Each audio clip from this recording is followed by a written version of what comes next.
आता ज्या बातम्या पुढे आल्या त्याप्रमाणे असं दिसतं, की पाकिस्तानची दहशतवादी संघटना लष्कर-ए-तोयबा ही जे मंगला धरण आहे पाकिस्तानमध्ये, तिथे पाण्यातनं कसा हल्ला करायचा याबद्दलचं ट्रेनिंग घेतं आहे. आणि त्यांनी धमक्या पण दिलेल्या आहेत, की ते भारतावरती हल्ला करतील किंवा मंगला धरणासारख्या धरणावरती हल्ला करतील वगैरे. याचा जो मुख्य म्हणजे जे बॅकग्राऊंड आहे ते असं आहे, की लष्कर-ए-तोयबानी याच्या आधी समुद्राकडनं हल्ले केलेले आहेत आणि त्यांच्याकडनं ते हल्ला करण्याची क्षमता आहे. आणि याचा मुख्य कॉन्टेक्स्ट आहे तो म्हणजे आपण सिंधू नदीचं पाणी बंद करतो आहे याच्याविषयी आपण बोललेलो होतो. आणि सध्या पाकिस्तानची इच्छा आहे, की आपण जे इंडस वॉटर ट्रीटी आपण जी बंद केली आहे ती पुन्हा सुरू करावी.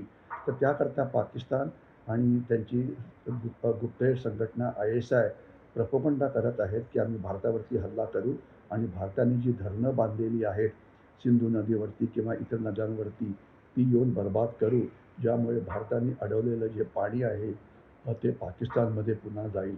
तर म्हणून हा जो म्हणजे त्यांनी जी दिलेली धमकी आहे, याच्याकडे आपण नीट काळजीपूर्वक बघायला पाहिजे आणि अर्थातच धरणाची सुरक्षा याच्यावरती लक्ष ठेवायला पाहिजे.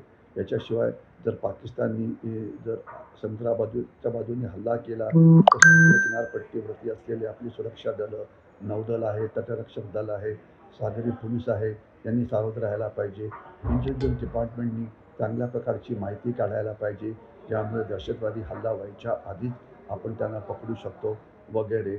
थोडक्यात आपल्याला किनारपट्टीवरती अलर्ट राहण्याची गरज आहे. हेच ज्या धमकीमुळे कळतं.